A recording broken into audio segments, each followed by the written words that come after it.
This is the new Honda Civic, and it's a little bit like ordering a katsu curry at Nobu. It might not seem like the most inspired choice, but actually it's full of flavour, and in this video I'm going to explain why by talking you around the exterior, the interior, and take it for a drive. And of course I'm going to launch it to see how quick this car is from 0 to 60 miles an hour, because I'm Matt Watson and you're watching Car Wow. And if you haven't done so already, make sure you subscribe to this channel and hit the bell icon. That way you won't miss any of these reviews. Buy, sell, Car Wow. Let's start this video by talking about the design, because the previous generation Honda Civic was a little bit there's too many like fake vents and stuff going on. It was a little bit odd really. This one is much better, though I have noticed some fakery already. That diffuser is not a diffuser, it's fake. And there's even fake exhausty bits here. Other than that though, really like the rear end of it. Nice swooping tailgate, looks quite sporty. You really notice it around the side. It's got a really good silhouette, this car. I like it a lot. You don't get shortchanged if you go for like one of the lesser trims. They all look pretty much the same. The only real difference on the outside is the entry-level model gets 17-inch alloy wheels. All others get 18s. But yeah, good strong creases in the body panels. All Civics get LED headlights as standard, though so do most cars these days. And from the front, I really like the look of the nose of this car. Yeah, it's good looking. They've done a brilliant job. What do you think? Do you agree with me? Let me know in the comments. In terms of the price though, it is quite expensive. The Honda Civic range kicks off at just under, look, £30,000. Here it is on Car Wow. Here on the inside, the new Honda Civic has a nice, neat and tidy design. Very simple dash layout, squidgy materials on top, which help make it feel and look premium. Also like what they've done with the air vents. They're like integrated into this mesh here, and you control the direction with these knobby bits here. I also like the fact they haven't been tempted to put the controls for the climate in the infotainment screen. Instead you have physical knobs. Everyone loves a physical knob, especially when you have knobs which are slightly illuminated and provide information like they do on this one. Look, oh lovely, look, I can, yeah. Anyway, stop it! Always happens. Moving on to the infotainment system itself, nice big screen, it's reasonably responsive, colours are pretty clear, and the graphics, they're alright. Not the sharpest, but not the dullest. It's definitely better than the system in the old Civic, which was just a bit of a nightmare. Anyhow, none of that really matters, because what you can do is plug in your phone and use Apple CarPlay or Android Auto, aren't you? Moving on to the driver's display, only the very top spec car gets a full digital system. All the other models have part digital, part analog, which just seems odd. The driving position though is not odd, it's very good. I love Honda driving positions, plenty of adjustment in the steering wheel and the seats. This being the top spec car, you get electrical operation. Speaking of which, you also get part leather seats. So I think this bit is leather and this bit is fake leather. Why didn't they just do all leather? Top spec car also gets a sunroof, which does, come on do it. Chose the wrong button. I'm not having a good day. Yeah, it opens, which is always good. And it's a decent size. Sometimes when you have opening sunroofs, they're just small. This one's good. Storage, yeah, we've got some space under here. Bit surprised there's no USB port in here. The USBs are here, and they're old-fashioned USB-A or whatever they're called. No USB-Cs. You do get a wireless charging port, but once again, only on the top spec model. And for old-fashioned people, look, there's a 12-volt socket there. Now let me do a center console wobble test. Solid up there, but the lower part is moving. However, you're not really going to be doing that, are you? One way to test quality, and a new test I'm going to introduce, is the Stalk Test. So I will test things like the wipers and the indicators to just see how they feel, because you touch those a lot, and these have a nice solid damped feel to them. Look springy yet damped at the last bit. Oh, satisfying. That's quality. Anyway, cup holders, there's two here. It can just fit bigger bottles like that, and the door bins are big enough as well to fit bigger bottles too. So that's all good. It's a well thought out cabin, and here's an example of how well thought out it is. Well, look at this, right? So you've got a sun visor and it moves out there. They all do that, but they don't all do that.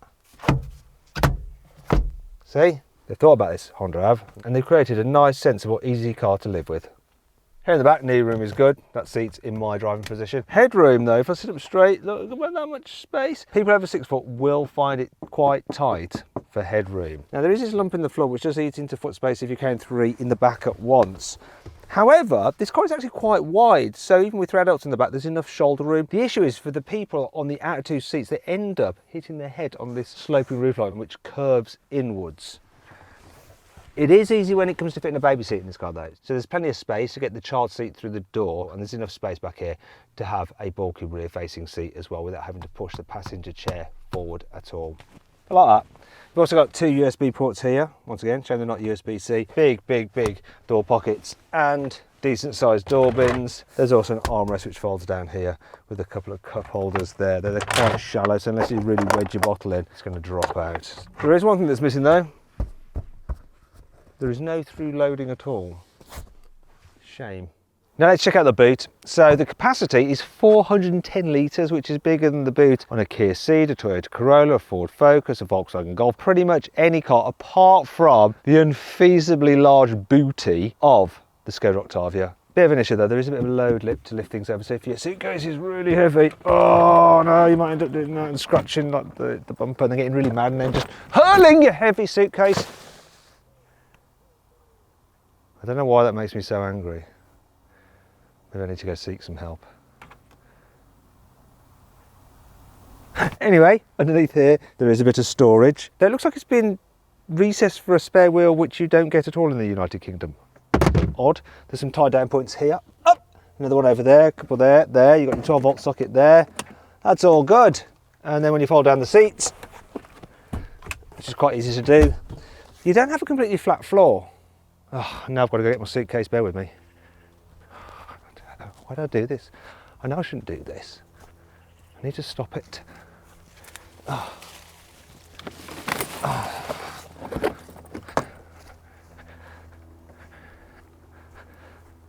Look, it's a bit harder to slide things to the front. See, just, imagine that was quite heavy. It's not perfect. Another thing that's a little bit not perfect is this. If you get the range shopping model, it comes with a Bose sound system, which is brilliant. The only thing is that you have a subwoofer here in the boot. It takes up 5 litres of space, which isn't that much, but it could be an important 5 litres if you want to carry some golf clubs. By not having that extra recess bit here, you might not be able to fit a full set with a driver across there like that. That brings on to 5 annoying things about the new Honda Civic. The rear window is really big, but the wiper for it is quite small. Look, you can see the area there. That's all it can clean. I'll show you again. Actually, spray the spray. So that means all this will remain dirty. And what you do clean ends up running all over the back of your car, making that grimy. Well, you get Android Auto and Apple CarPlay. Only Apple CarPlay is wireless, not Android. Why? Honda only gives a 3-year warranty with the Civic, whereas its key competitors from Asia, such as Hyundai and Toyota, give their cars 5-year. In fact, Kia give theirs 7 years.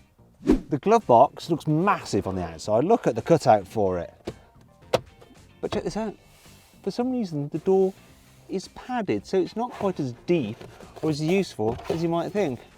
Look, it's way smaller than you imagine, isn't it? The gear selector is just overcomplicated. So you've got this for the reverse, that for neutral, up there for park, then drive down here, and all the buttons are slightly different. I can understand why they've done it so they feel different. However, sometimes you're just putting your hands in the wrong place if you're not looking directly down at it. It'd be much easier, like many manufacturers, to just have a simple lever and then a button for park.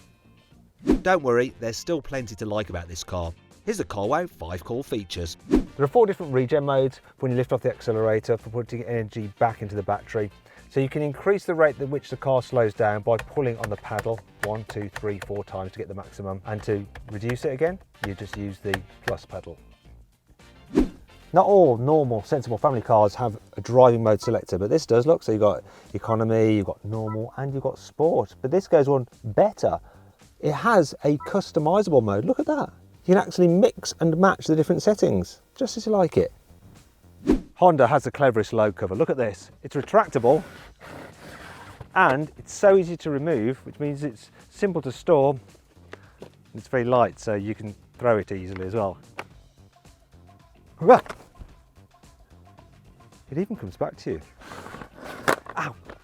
Got my fingers. I told you it was clever. It's outsmarted me. The location of the rear seatbelt runner means that they never get snagged on the seats when you fold them down. Look, completely separate. All Honda Civics come with auto cruise control as standard, so the car will keep you safe distance from the car in front and steer to keep you in lane. Just takes the strain out of long distance driving. There is only one engine option on the Honda Civic, and it's a 2-litre hybrid, though it's a little bit unusual how it works. You see, the engine doesn't normally drive the front wheels. Instead, it acts as a generator to produce electricity, which goes into a little battery, which is then used to power an electric motor which does the driving of the front wheels. So effectively you're just driving around normally like an electric car, with that producing the electricity. And what that means is that the petrol engine can actually work at its most efficient level rather than you just coming on and off of the throttle and it revving up and down and not being at the best place for converting the petrol fuel into forward motion. However, when you're going at higher speeds, that method isn't as efficient as it is around town. And so what happens then is that you get a clutch engage between the engine and the front wheels, and then the engine does actually then drive the front wheels at a ratio of 1:1 because there is no gearbox. So the speed out of the engine is the speed of the wheels. It's utterly confusing. It really is. Now let's see what this Honda Civic is like to drive. I'm going to start off in town. First thing to note is that the visibility forwards is brilliant. It's got a low dash, a nice big wide windscreen. So it also helps driving around town. The steering is reasonably light. There's no gears to think about because it's automatic. In fact, I'm just driving around on electric power alone right now. The brakes are really smooth and progressive. You don't really notice that the first part of the braking is actually regen as the car's putting energy back into the battery. The only time when you realise that it is an electric car with regen is if you're crawling along. Sometimes the brakes can make this like groaning sound. Didn't do it then, classic. You know, as I'm going to show you, you see. One thing I can't complain about is the suspension over bumps. Really does a good job of dealing with bumps, potholes, speed humps. It's a very, very nice car to drive. Right, twisty road time. Let's go into sports mode. Sports. There we are. Oh, notice that the throttle seems sharper now. Funniest thing about this is, even though it hasn't really got a gearbox, you kind of think it has, look. It changes gear, but it doesn't really. It's lies. It's faking it. It's weird. And the noise, it's digitised, this noise. It's played through the speakers. But it makes you think that you've actually got an engine that's revving like a normal engine would when it's attached to a normal gearbox. It's actually just faked. I don't know how it fakes it, because there is no gearbox. It doesn't make sense. I'll tell you what doesn't make sense either, how well this thing actually corners. It really is genuinely good fun on a twisty road. It just seems to deal with the bumps really well, hooks up, drives around and tells you exactly what it's doing through your bottom. Look, just grips.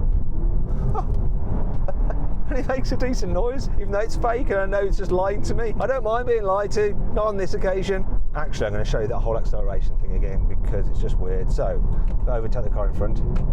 Here we go, revved out. There, it's like it's changed gear, and again. But it's not actually changing gear. What absolute witchcraft. It's bizarre, but brilliant. It's essentially being driven by its electric motor the whole time, yet it gives you the sensation that it's being driven by an internal combustion engine directly through a gearbox to the wheels, but it's not. I'm going to do it again, cruising at 50, overtaking. It's like it's dropped a gear, now it's changed up, and it's quite a decent noise. I can't get over it, I know I keep going on about it, I just can't get over it. It feels totally natural. I'm dumbfounded. Anyway, the economy. This thing is averaging over 50 miles per gallon. So that system of having a petrol engine to drive a motor which works as a generator to produce electricity to drive another electric motor is actually quite efficient, even though it's just hard to comprehend. One thing I should point out though is that when you do floor this car and you really need constant acceleration, it does connect the engine to the wheels via a clutch system, but there is no gearbox as such, so it's still weird. I need to shut up now. Just get over it, Matt. Get over it. It drives nice. This Honda's supposed to do 0-60 in 8.1 seconds, but we'll find out what my specialist timing gear says now. In sports mode. Let's do it.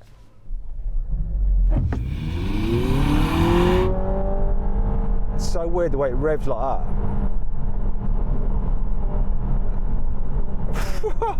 6.79 seconds. The pickup, because it's just driven by an electric motor, really, just nuts. Well, I totally don't believe that. I'm going to have to do it again. Maybe my specialist timing gear is playing up. I'm going to reset it. Let's have another go. Can't be right.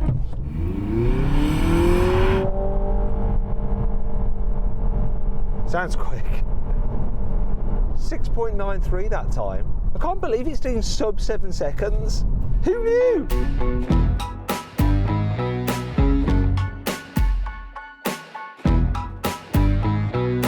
So then, what's my final verdict on the new Honda Civic? Should you avoid it? Should you consider it? Should you shortlist it? Or should you just go right ahead and buy it? I think you should shortlist it. It really is a great all-round family hatchback. I hope you all enjoyed the video. If you did, give it a like. Let me know what you think of my verdict in the comments below. If you want to watch some more videos, just click on those windows there. Thanks for watching.